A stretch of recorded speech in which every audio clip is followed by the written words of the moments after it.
I want to tell you about the conversation that sends more leaders to executive presence than any other. It's not, my board told me I should be on LinkedIn, though that happens often. It's not, I want to build my personal brand, which honestly never happens. It's not even, I want more inbound leads, which happens way more than it should. It goes something like this. A CEO calls, 20 years in their industry, deep expertise, serious client roster.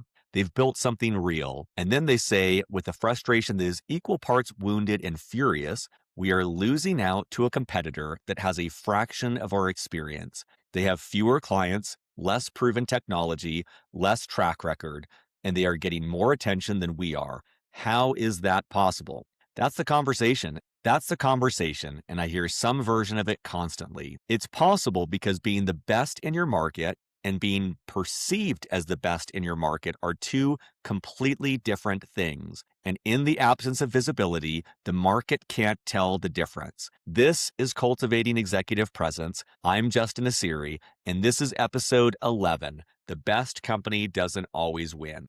Welcome to Cultivating Executive Presence, a podcast for leaders who must lead in public. I'm Justin Asiri, CEO of Executive Presence, and your guide to stepping into the visibility your company needs, even when it's the last thing you want to do. Every week, we'll explore the strategies, frameworks, and mindset shifts that help leaders build influence without losing integrity. From finding what to say to making peace with being seen, this is where reluctant leaders learn to lead out loud. So take a deep breath and let's get started. Let me sit with this for a moment because I think the emotional reality of it matters. When a leader who has spent 20 years building real expertise watches a newer, less experienced competitor get the speaking slot, the press mention, the enterprise deal, the key hire, it doesn't just feel threatening, it feels unjust. And I think that feeling is actually correct. It is unjust. In a world where perception matched reality perfectly, the better company would always win. The more experienced leader would always be sought out. The deeper expertise would always be recognized.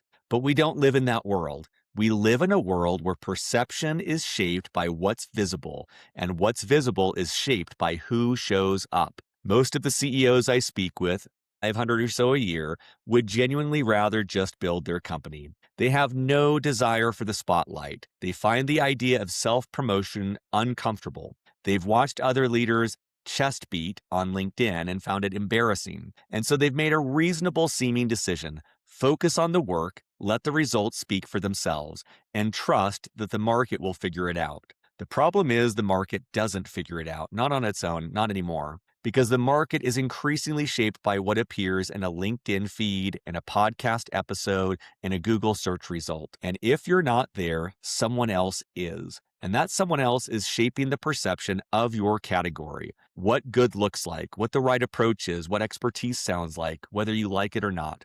The frustration that CEOs feel watching a less qualified competitor get more attention, that frustration is the cost of the decision to stay invisible. And I say that not to be harsh, but because I think it's the most useful way to frame it. Invisibility is a choice, and like most choices, it has consequences. I want to take you back to the 1970s for a moment because there's a story from that era that I think about constantly in this context. If you're under 40, you may not have a direct memory of this, but there was a period before DVDs, before streaming, before any of it, when the dominant home video format was something called VHS, videotape cassettes.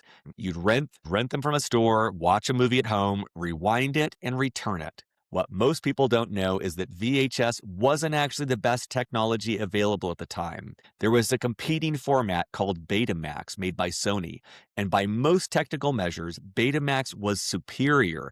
Better picture, quality, better resolution, better sound. Sony knew it was the better product. They believed reasonably that the superior technology would win. VHS won anyway, completely within a decade. Betamax was gone. Here's why. VHS had a longer recording time, 2 hours versus 1. That meant you could record a full movie on a single tape. It also meant that when the home video rental market emerged, studios defaulted to VHS.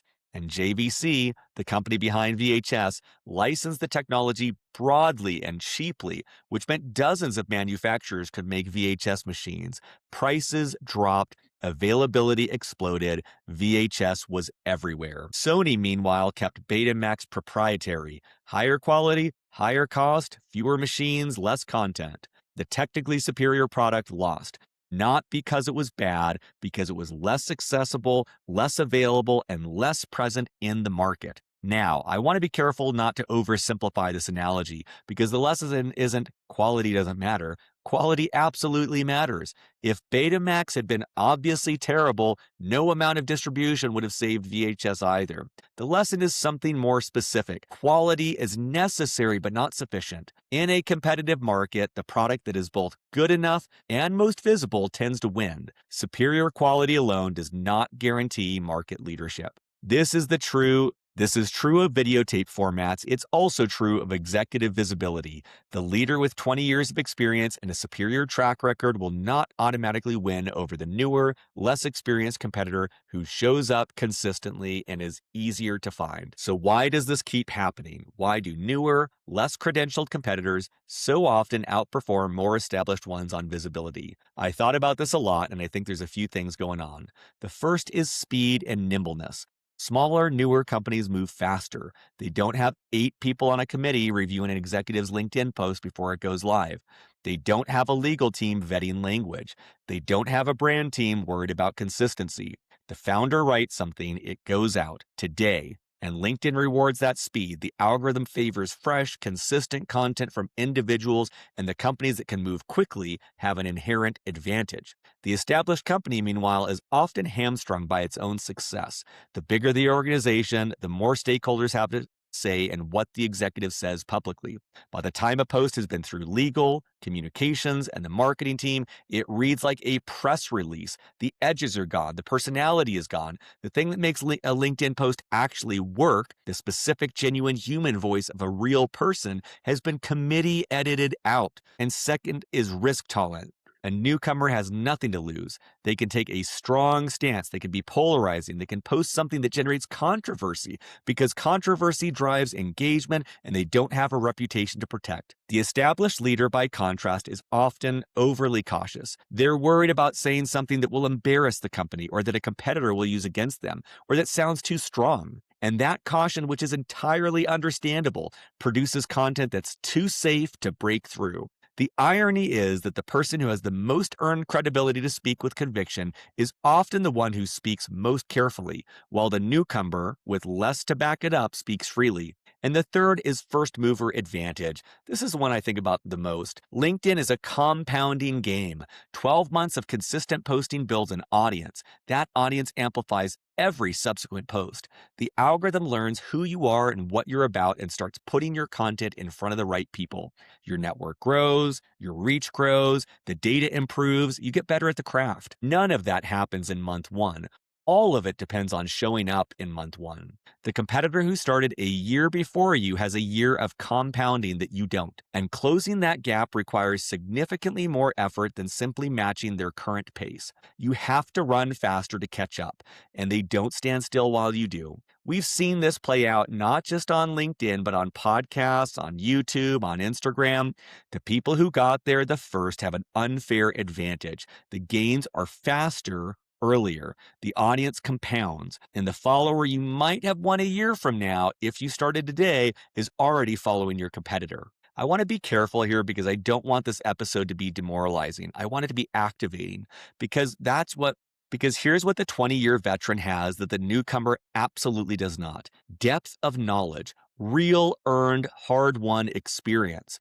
The kind of insight that only comes from having been in the room when things went wrong and figuring out how to fix them. The kind of pattern recognition that comes from watching the same dynamics play out across dozens of clients over years. The kind of specific, credible, I've seen this before perspective that audiences can feel is real. That is not something that can be manufactured. A newer competitor can generate visibility. They cannot generate 20 years of experience. And when that experienced leader finally brings their expertise to a public platform, the content is categorically different. It has weight, it has texture, it has specificity that newer voices simply cannot match. I think about this in terms of what makes LinkedIn content actually work. The content that performs best, that gets shared, that generates real conversations, that makes people think, I need to talk to this person, is almost always content that could have only been written by one specific person. It's the story that only you have lived, the observation that only your years in the field could produce, the insight that comes from a specific failure that taught you something nobody else learned the same way. The newcomer can write generically useful content. They can aggregate advice and reframe conventional wisdom. They can do that forever and they'll build an audience, but they cannot write your stories. They cannot articulate your earned perspective. And when you finally show up and start sharing what you actually know in your voice with your specificity, the advantage flips. I have a client, I'll keep her anonymous, who runs a software implementation firm. She's been in the space for years. Her competitor has been active on LinkedIn longer, has built an audience, and was generating more visibility in the market. She felt the frustration acutely. She came to us partly because of that competitive pressure. What happened when she started posting consistently was interesting. Her content didn't just compete with her competitors. It was genuinely different. The depth of her examples, the specificity of her client outcomes, the particular way she understood the problems her buyers faced, which only someone who'd been doing this for years could articulate. The audience she built wasn't just larger than her competitors over time, it was more qualified because the expertise she projected attracted exactly the kind of client who needed exactly what she offered. Expertise, when it's made visible, wins. The problem is when it stays invisible. So you've accepted the premise, the market rewards visibility. Your competitor has a head start. Quality alone won't close the gap. What do you actually do? The first thing I want to say is start now, not next quarter, not after the next fundraise, not once you've figured out exactly what you're going to say, now. I know that sounds like generic advice, but I mean it in a very specific way because what I said about compounding. Every month you wait is a month of compounding you don't get. Every month your competitor continues to post is a month that extends their lead. The math is straightforward and not in your favor if you delay. The second thing is don't try to out-volume them. This is a common mistake. The instinct when you're behind is to post more, to flood the zone, to make up for lost time with sheer output. That is not how LinkedIn works. Quality matters. Consistency matters. The algorithm rewards genuine engagement, not raw frequency. You can post twice a week for a year and outperform someone who posts 5 times a week for 3 months and stops. The third thing, and this is the one I think matters most, is to lean into what they cannot replicate. Don't compete on their terms. Don't try to copy what's working for them. Go deeper into what you uniquely know. What are the stories only you can tell? What are the patterns only you've seen? What's the thing that when you say it to a room full of industry peers makes people stop and say, I've never thought about it that way before?